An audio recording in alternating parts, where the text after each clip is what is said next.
I stood there, under the shimmering lights of the wedding hall. The music had just faded, the clinking of glasses and soft laughter still echoing in the air.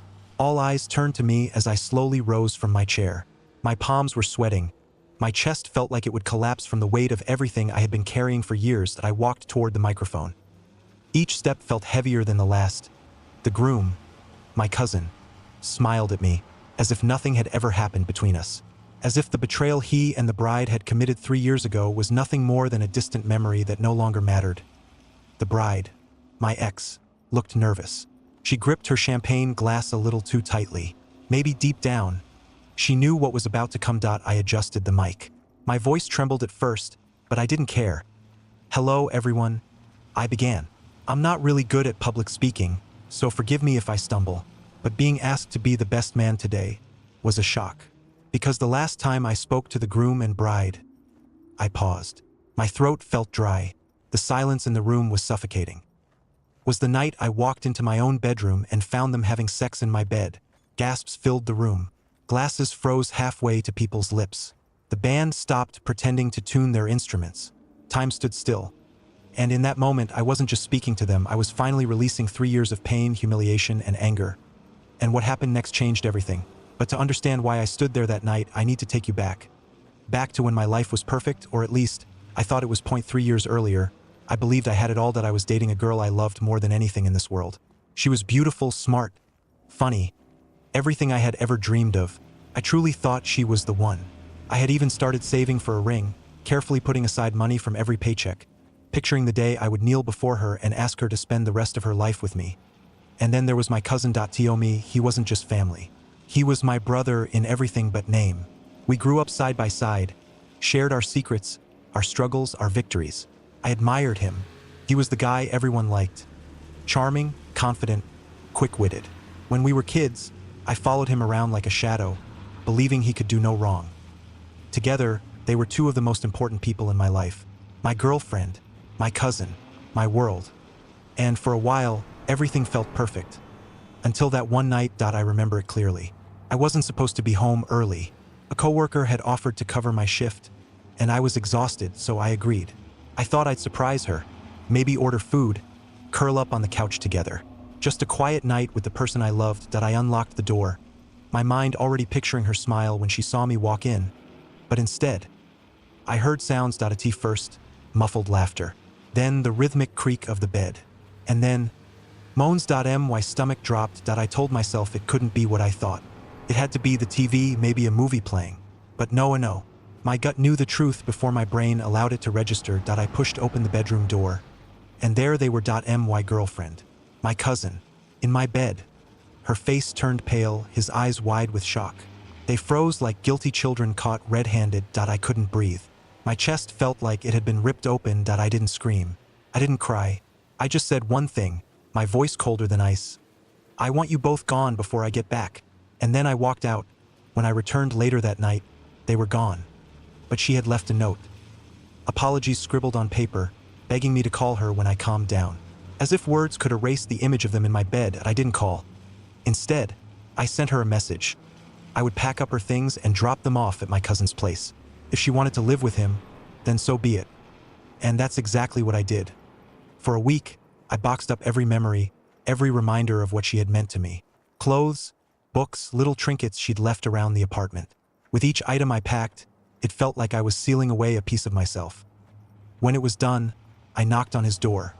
He opened it. We locked eyes. He tried to speak, but I didn't let him. I just handed him the bags and left. No words. No closure. Just silence. In the weeks that followed, both of them tried to reach me. Messages, calls, pleas for forgiveness, but I had nothing left to say. The cousin I once admired was dead to me. The woman I once loved was a stranger, and so, I cut them out of my life. Completely. 3 years passed. 3 years of silence. 3 years of rebuilding myself piece by piece. And then one day, the phone rang at an unknown number. I almost ignored it, but something made me pick up. "Hey!" The voice said. It was him. My cousin. He sounded cheerful, almost radiant, as if nothing had happened. As if the night he destroyed my life had been erased from his memory. "I've got some big news," he said. "She and I are getting married, and I want you to be my best man." I froze. My hand tightened around the phone. Was this a joke? The audacity, the arrogance, the cruelty of it that he had taken the woman I loved, and now he wanted me to stand beside him on the happiest day of his life. I lost it. I screamed at him, called him every name I could think of, told him exactly what kind of person he was, and then I hung up. But he didn't stop. He texted me later. The offer still stands. If you don't want to be my best man, I won't invite you. But I'd love for you to be part of it. For days, I couldn't stop thinking about it. The nerve he had, the shamelessness. And then an idea came to me. A dangerous, twisted idea. What if I said yes? What if I stood by his side and used that moment in front of everyone to finally tell the truth, to expose them, to make them feel, for just one day, the humiliation and betrayal I had carried for 3 long years? The thought consumed me. So I wrote him back. I told him I was sorry for yelling, that maybe this wedding could be a chance for us to heal, that maybe forgiveness was possible. He was ecstatic. He promised to cover all the costs, to help me pick out a suit, anything I needed, and I agreed. Not because I believed in forgiveness, but because I wanted revenge. The week before the wedding, I poured my heart into writing a speech. Line by line, I carved my pain into words. Every sleepless night, every haunting memory, every ounce of rage I had buried for 3 years, I rehearsed it in my head, again and again, until the words burned like fire on my tongue. And finally, the wedding day arrived. I stood there, in that hall full of family and friends, I could feel the weight of every eye on me as I gripped the microphone. My cousin beamed at me. My ex stared, uneasy. I took a deep breath, and then I began to speak. I gripped the microphone tighter, my hand trembling, but I forced myself to steady it. First of all, I began. Thank you for having me here today. Being asked to be the best man is an honor, or at least it should be. A few polite chuckles rippled through the room, but my voice sharpened. My words grew colder. Because the truth is, I was shocked to be asked. Shocked because the last time I spoke to the groom and the bride was the night I found them. In bed together. In my bed. While I was still dating her. The room froze. It was as if every laugh, every murmur, every rustle of movement was suddenly vacuumed out of the air. I could see their faces. The groom's forced smile cracking, the bride's hand trembling around her glass. I continued, my voice low but steady now. See, she was my girlfriend then. We had been together for 2 years. I loved her more than anything. I was saving for a ring. I thought she was the one. Until the night I came home early and found out she wasn't just mine. She belonged to him too. I pointed toward my cousin. Gasps erupted. Someone dropped a fork. My aunt covered her mouth, her eyes wide. But I wasn't done. Oh, and don't think he didn't know. He knew we were together. He knew exactly what he was doing when he betrayed me. But of course, none of you knew this, did you? You all thought they were some fairy tale couple. Well, fairy tales don't usually start with betrayal and lies.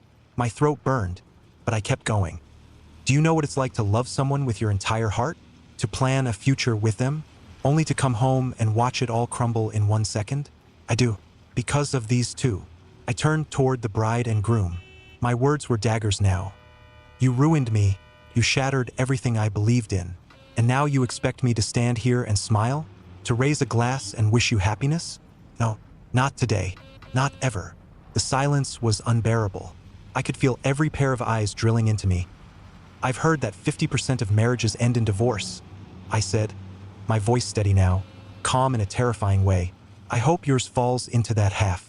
I hope you fail. Because you destroyed me, and I will never forgive you. I stepped back from the microphone. And then I left.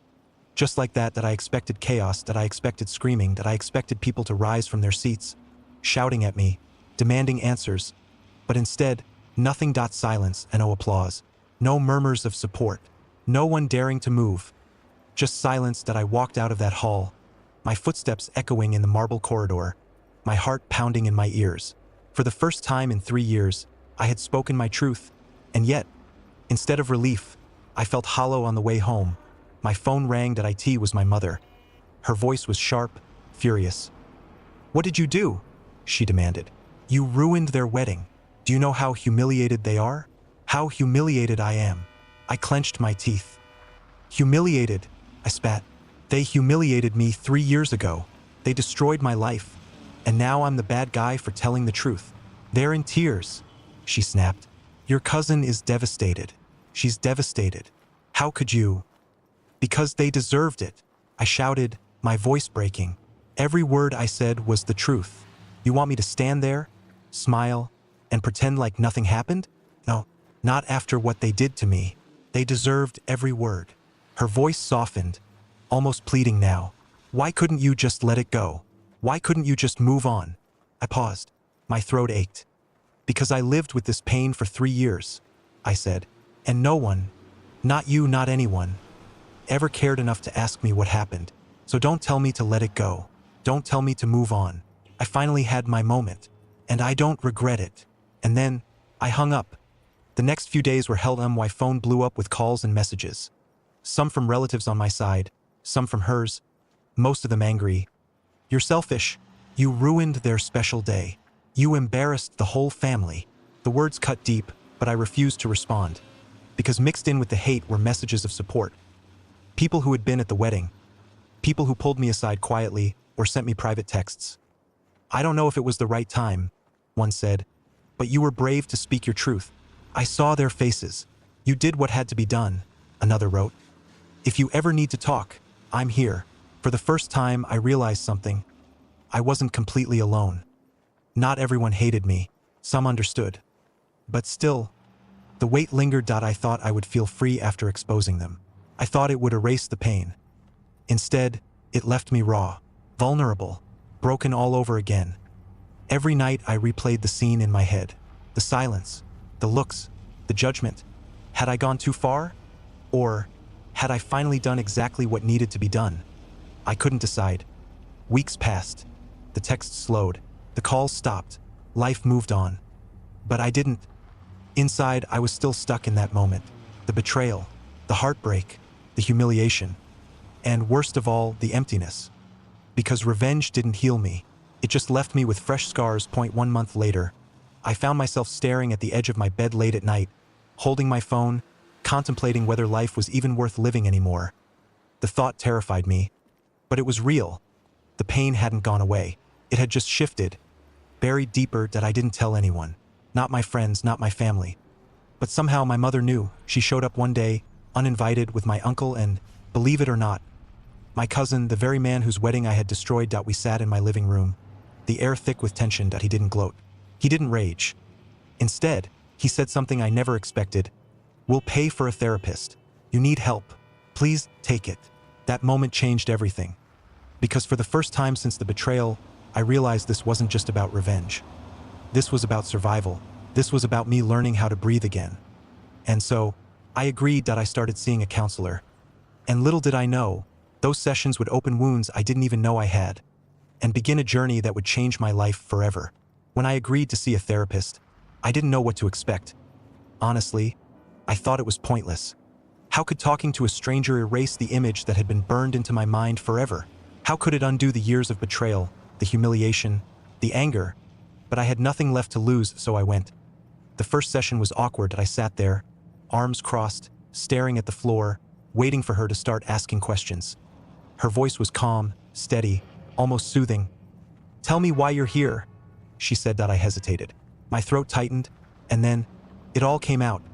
The night I came home early, the sight of them in my bed, the silence afterward, the 3 years of pretending I was fine, the wedding, the speech. By the time I finished, my hands were shaking. She didn't judge me. She didn't look horrified. She simply nodded and said, "You're dealing with trauma. And from what you've told me, I think we need to talk about post-traumatic stress disorder, PTSD." The word rang in my ears. I always thought PTSD was something soldiers came home with after war, not something you could get from love, from betrayal. But she explained it clearly. When the mind is shattered by something it can't process, it doesn't matter if it's a battlefield or a bedroom. The scars are the same. And suddenly, it made sense. The nightmares, the panic attacks, the way my chest tightened whenever I saw couples laughing together. The inability to trust. It wasn't just heartbreak. It was trauma. Week after week, I kept going back. And slowly, I started to open up. She gave me tools, breathing techniques for when the panic hit, writing exercises to spill my thoughts onto paper instead of keeping them bottled inside. One assignment she gave me was the hardest. Write a letter to them. Say everything you want to say, but don't send it. This letter is for you. At first, I resisted. What was the point? But one night, I sat down and wrote page after page. Every insult I never said, every ounce of pain I bottled up, every unanswered question to be why the time I was done. My hands hurt from gripping the pen that I didn't feel healed, but I felt lighter.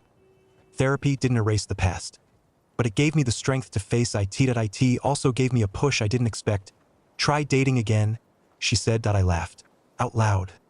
Dating? After everything? Who would even want me? But she explained that it wasn't about finding love right away. It was about learning to trust again, to build confidence, to remember that rejection doesn't mean destruction. So, reluctantly, I tried. I downloaded a few apps. Not Tinder. She warned me against it. The first messages were awkward, forced. I didn't know how to flirt anymore. Some women didn't reply at all. Others started conversations and vanished. Each time, it stung. But I kept trying. Eventually, I landed a date. We agreed to meet at a quiet cafe. I showed up early, nervous, heart pounding like I was about to give another speech. I waited and waited. Half an hour passed. An hour. She never came. I checked my phone. No message. She had blocked me, just like that. The old me would have spiraled. But instead, I took a deep breath. It hurt, yes. But my therapist was right. Rejection didn't have to destroy me. So I tried again. Not every date was a failure. There were a few good conversations, a few smiles that felt genuine. For the first time in years, I laughed with someone new. It didn't turn into love. It didn't even turn into a second date. But it was something. And that something meant I wasn't broken beyond repair. Still, the ghosts lingered. At night, I'd dream of walking into that bedroom again. I'd hear the sounds, see their faces. I'd wake up in a cold sweat, my chest tight, my body trembling. Some mornings, I'd sit on the edge of the bed, staring at the wall, wondering if the pain would ever truly go away. But now, at least, I had tools. Now, I had someone reminding me that healing wasn't linear, that it was okay to stumble, that survival itself was progress. Months passed. The rage that once consumed me slowly dulled. Not gone, never gone, but quieter.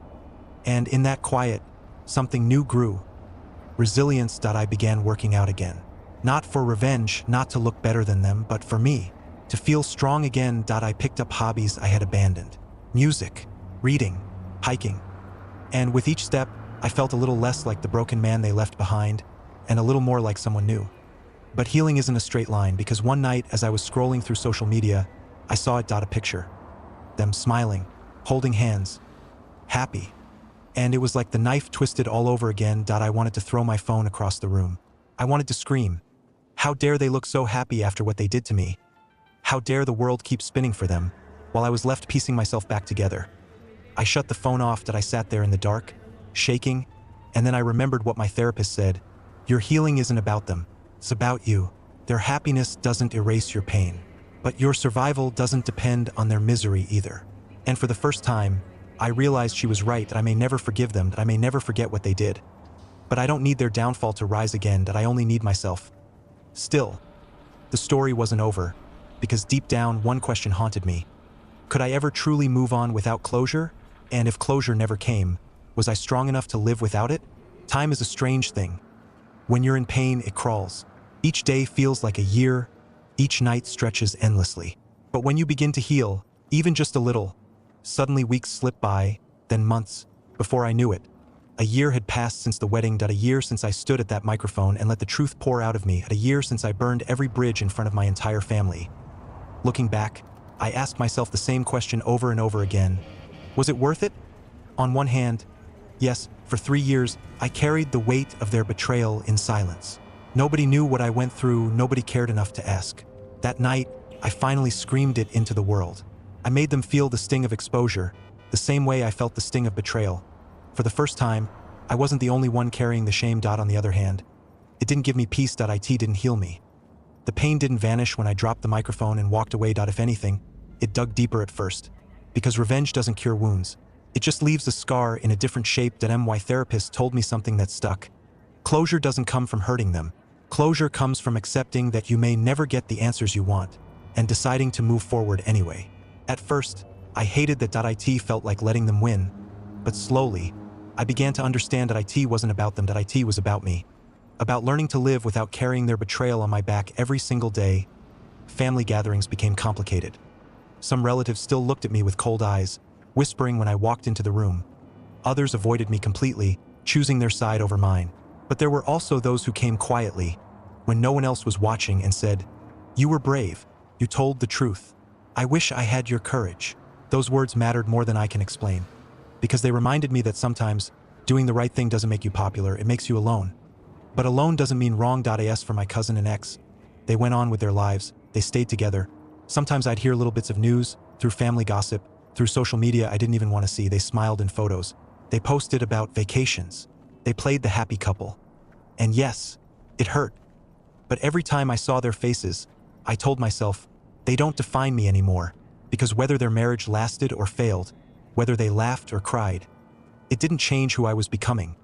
Their choices no longer controlled my life. Healing is slow.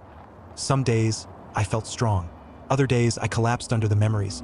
But each time, I stood back up. And that, my therapist reminded me, was the victory point. One night, months after the wedding, I found myself sitting on the balcony, staring at the city lights. I thought about everything: the betrayal, the silence, the speech, the fallout. And for the first time, instead of anger, I felt acceptance. Not forgiveness, never forgiveness, but acceptance. That the past happened. That I couldn't change it. That I could only decide what to do. With the time I had left, I started focusing on myself. Work, hobbies, health. I stopped measuring my worth by what I lost and started measuring it by what I could still build. I wasn't defined by their betrayal anymore. I was defined by my survival. Do I regret ruining their wedding? No. Would I do it again? Honestly, yes. Because for 3 years, I was silent. For 3 years, I was invisible in my own pain. That night, I took back my voice. And while it didn't heal me, it reminded me that I wasn't powerless. I had the right to speak. The right to exist. The right to be heard. And in a way, that was enough. So here I am, years later. Not fully healed. Not fully whole. But stronger. Because betrayal broke me once. But survival rebuilt me. And if you're listening to this story, maybe you've been there too. Maybe you've known the sting of betrayal. Maybe you've felt the weight of silence. Maybe you've wondered if revenge would make the pain go away. I can't tell you what to do. I can only tell you this. Revenge won't heal you, but speaking your truth might. Even if it hurts. Even if it costs you everything. Sometimes the only way forward is through the fire. So I'll leave you with one question.